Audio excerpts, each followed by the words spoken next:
سوال ملک کا ہے۔ یہ ملک انصاف کے ساتھ، برابری کے ساتھ، برابر کے حقوق کے ساتھ، اقلیتوں اور اکثریت کی تفریق کے بغیر ملک باقی رہے گا تو باقی رہے گا۔ ملک کی ترقی ہوگی، خوشحالی ہوگی، سڑکیں بنائی جائیں، ایئرپورٹ بنائے جائیں، ٹرینیں چلائی جائیں، ترقی کے جو کام دنیا میں ہیں جن کا تعلق میٹیریل سے ہے وہ ضرور کیا جائے، لیکن جس کا تعلق انسانوں سے ہے اگر وہ نظر انداز ہو جائے گا تو یاد رکھنا یہ ملک کبھی ترقی نہیں کر سکے گا۔ پھر یہ انسانوں کا نہیں، جانوروں کا ملک ہوگا۔ اگر برابری نہیں ہوگی، اگر انصاف نہیں ہوگا، اگر انسانوں کے بیچ میں مذہب کی بنیاد پر، ذات پات کی بنیاد پر تفریق ہوگی، اگر لوگوں کو ذلیل کیا جائے گا تو یہ اس سے بڑی ملک کے ساتھ دشمنی اور غداری کچھ نہیں ہو سکتے۔ بزرگوں اور دوستو، میں یہ کہنا چاہتا ہوں، ہمارے بیچ میں انگارہ شاہ صاحب موجود ہیں، تو یاد رکھنا یہ جو وقت ہے نا یہ بدلتا ہے، ایک جیسا نہیں رہتا۔ آج اگر رات ہے، اندھیرا ہے، نحمده ونستعینه ونستغفره ونؤمن به ونتوکل علیہ ونعوذ باللہ من شرور انفسنا ومن سیئات اعمالنا من يهده الله فلا مضل له ومن يضلل فلا هادي له ونشهد أن لا إله إلا الله وحده لا شريك له ونشهد أن سيدنا ومولانا محمدا عبده ورسوله صلی اللہ تعالی علیہ وعلا آلہ وصحبہ وبارک وسلم۔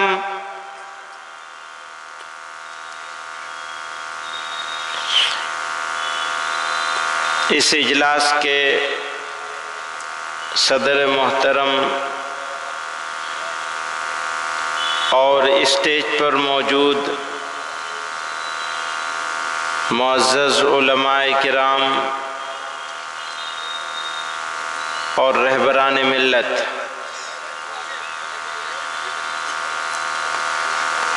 کشن گنج کے ساتھ جمعیت علماء کا، ہمارے بزرگوں کا، جمعیت علماء کے اکابر کا اور میرے خاندان کا بہت خصوصی رشتہ ہے۔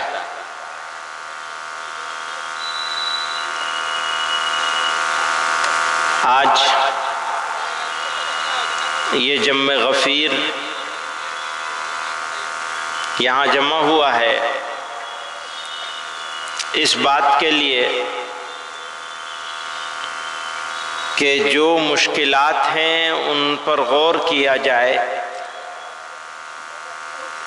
اور کچھ ایسے فیصلے کیے جائیں جن کو ہم اپنی زندگی میں، اپنے سماج میں، اپنے گھروں میں، اپنے محلوں میں، اپنی برادری میں اور اپنے علاقے میں نافذ کر سکیں۔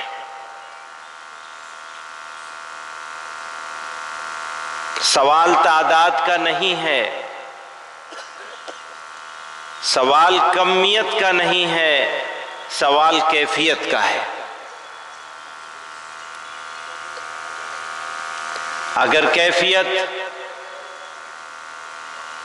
اللہ اور اس کے رسول صلی اللہ علیہ وسلم کے مرضی کے مطابق ہے یا مرضی کے مطابق کرنے کی کوشش کی جاتی ہے تو یقین جانیے حالات کے بدلنے میں، پلٹنے میں دیر نہیں لگے گی۔ دیری اس وجہ سے ہے کہ ہم نے اپنے آپ کو اندرونی طور پر، داخلی طور پر کمزور کر لیا ہے۔ ملک کی موجودہ صورتحال انتہائی حساس اور فکر انگیز ہے۔ افسوس کے ساتھ کہنا پڑتا ہے کہ ایک خاص طبقے کی بالادستی کے قیام اور دوسرے طبقات کو رسوا کرنے، حاشیے پر دھکیلنے اور محروم بنانے کی باقاعدہ اور منظم کوششیں کی جا رہی ہیں۔ قابل افسوس امر یہ ہے کہ اس مکروہ مہم کو صرف حکومتی سرپرستی ہی حاصل نہیں ہے بلکہ حکومت ہی کروا رہی ہے۔ خاص طور پر جب مسلمانوں کی بات آتی ہے تو انہیں قانونی طور پر بے بس، سماجی طور پر علیحدہ اور معاشی طور پر کمزور بنانے کی سازشیں عروج پر ہیں۔ ان کے مذہب، ان کی شناخت اور وجود کو غیر ضروری، یہاں تک کہ ناقابل برداشت بنا دیا گیا ہے۔ یہ حالات اس نہج پر پہنچ چکے ہیں کہ آج مسلمان خود کو راہ چلتے غیر محفوظ محسوس کرتے ہیں۔ انہیں قدم قدم پر حقارت اور نفرت کا سامنا ہے۔ جب یہ اپنے جائز حقوق کے لیے آوازیں اٹھاتے ہیں تو ان کے گھروں کو بلڈوزر کے ذریعے برباد کر دیا جاتا ہے۔ وطن عزیز میں مسلمانوں پر سرکاری سرپرستی میں جاری منافرت اور ظلم و ستم کی یہ لہر انہیں شدید مشکلات سے دوچار کر رہی ہے۔ اسی سرزمین کے ایک شاعر تھے، بڑے خوبصورت انداز میں اب سے بہت پہلے آج کے حالات پر روشنی ڈال گئے۔ غضب کی فتنہ سازی آئے ہے اس آفت جاں کو، غضب کی فتنہ سازی آئے ہے اس آفت جاں کو، شرارت خود کرے ہے اور ہمیں تہمت لگا دے ہے، شرارت خود کرے ہے اور ہمیں تہمت لگا دے ہے، میری بربادیوں کا ڈال کر الزام دنیا پر، وہ ظالم اپنے منہ پر ہاتھ رکھ کر مسکرا دے ہے، اب انسانوں کی بستی کا یہ عالم ہے کہ مت پوچھو، لگے ہے آگ ایک گھر میں تو ہم سایہ ہوا دے ہے، کلیجہ تھام کر سنتے ہیں لیکن سن ہی لیتے ہیں، میرے یاروں کو میرے غم کی تلخی بھی مزہ دے ہے۔ بزرگوں اور دوستوں، کسی بھی مہذب سماج کے لیے عدل و انصاف سب سے بڑا معیار ہے۔ عدل و انصاف کے بغیر بڑی سے بڑی ریاست، بڑے سے بڑا ملک باقی نہیں رہ سکتا۔ ملک میں امن و امان کا قیام اور جرائم سے پاک معاشرے کی تشکیل انصاف کے بغیر ممکن نہیں، لیکن افسوس کے ساتھ کہنا پڑ رہا ہے کہ گزشتہ کچھ عرصے سے بالخصوص بابری مسجد، طلاق ثلاثہ جیسے بہت سے مسائل پر فیصلوں کے بعد یہ تأثر عام ہو رہا ہے کہ عدالتیں ریاستوں کے دباؤ میں کام کر رہی ہیں۔ اقلیتوں کے آئینی حقوق اور دستور کے بعد بنیادی اصولوں کی تشریح کی ایسی مثالیں سامنے آئی ہیں جنہوں نے عدالتوں کے کردار پر سوالیہ نشان لگا دیا ہے۔ مختلف عدالتوں نے مسلم پرسنل لا سے متعلق مسائل کو لے کر جو فیصلے دیے ہیں، ان سے ایسا محسوس ہوتا ہے کہ ان عدالتوں نے قانون کی تشریح کے بجائے قانون وضع کرنے کی کوشش کی ہے۔ موجودہ وقت میں پلیسز آف ورشپ ایکٹ 1991 اس کو نظر انداز کرتے ہوئے گیان واپی متھرا کے مقدمات کو قابل سماعت قرار دینے کا فیصلہ بہت واضح طور پر قابل ذکر ہے۔ اب تو وہاں بھی پہنچ گئے، ہمارے بیچ میں عبد الواحد چشتی صاحب، انگارہ شاہ صاحب موجود ہیں اجمیر شریف سے۔ سوال ملک کا ہے۔ یہ ملک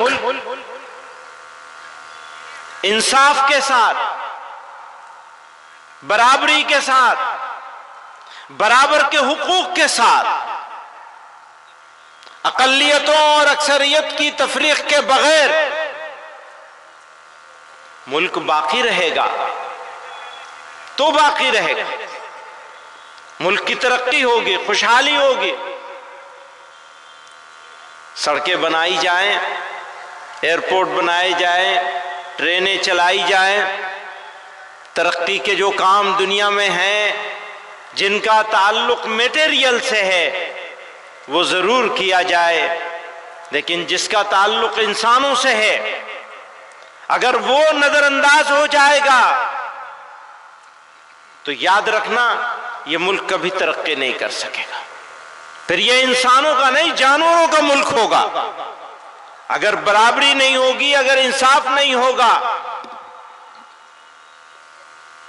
اگر انسانوں کے بیچ میں مذہب کی بنیاد پر، ذات پات کی بنیاد پر تفریق ہوگی، اگر لوگوں کو ذلیل کیا جائے گا، تو یہ اس سے بڑی ملک کے ساتھ دشمنی اور غداری کچھ نہیں ہو سکتے۔ بزرگوں اور دوستو، میں یہ کہنا چاہتا ہوں، ہمارے بیچ میں انگارہ شاہ صاحب موجود ہیں، تو یاد رکھنا یہ جو وقت ہے نا، یہ بدلتا ہے، ایک جیسا نہیں رہتا۔ آج اگر رات ہے، اندھیرا ہے، تو ہمیشہ نہیں رہے گا۔ صبح تو ہوگی ضرور، صبح تو ضرور ہوگی، ہمارا یقین ہے۔ اس لیے گھبرانے کی، مایوس ہونے کی قطعاً ضرورت نہیں ہے۔ میں اوقاف کے اوپر یہ کہنا چاہتا ہوں، وقف ایک دینی معاملہ ہے۔ مسلمان آخرت کی ثواب کی غرض سے اپنی جائیداد وقف کرتے ہیں۔ یاد رکھیے، یہ اوقاف کسی بادشاہ یا کسی حکومت کی ملکیت نہیں، یہ 100% مسلمانوں کی وقف کردہ جائیدادیں ہیں۔ ہمارے ملک میں وقف جائیدادوں کی کثرت اس بات پر دلالت کرتی ہے کہ دین اسلام نے انسانوں کی خیر خواہی اور فلاح و بہبود پر کس قدر زور دیا ہے، مسلمانوں نے کس فراخ دلی کے ساتھ اللہ کی رضا اور صدقہ جاریہ کے لیے اپنی جائیدادیں وقف کی ہیں۔ یہ وقف ہمارے بزرگوں کی وراثت ہے۔